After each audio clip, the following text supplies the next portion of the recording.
1 கொரிந்தியருடைய புத்தகம் 1வது அதிகாரம் 21வது வசனத்தை யாராவது சத்தமா வாசிங்க. எப்படியெனில் தேவ ஞானத்துக்கு ஏற்றபடி உலகமானது சுய ஞானத்தினாலே தேவனை அறியாதிருக்கையில் பைத்தியமாக தோன்றுகிற பிரசங்கத்தினாலே விசுவாசிகளை ரட்சிக்க தேவனுக்கு பிரியமாயிற்று. எப்படி எப்படி எப்படி இங்க இருக்கிறவங்களுக்கு பிரசங்கம் பைத்தியமா இருக்கணும்.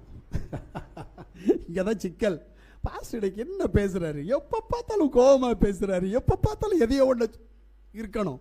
ஆனா அது ரட்சிப்பு கேட்டதா இருக்கும். ஏன்னா மாய்மாலம் பண்றதில்ல பிரசங்கம். உள்ளதுன்னு சொல்லணும், சத்தியத்தை சத்தியத்தின்படி பிரசங்கம் பண்ணணும். அதுதான் ரட்சிப்புக்கு ஏதுவான வார்த்தை.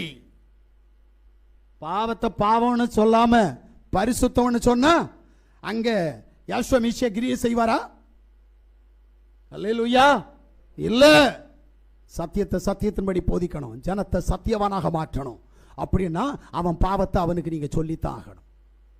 இன்னைக்கு சபைகளில் பாவத்தை பற்றியே பேச மாட்டாங்க. ஏன்? பாவத்தை பற்றி பேசினா விசுவாசிகள் வரமாட்டாங்க. அல்லேலூயா.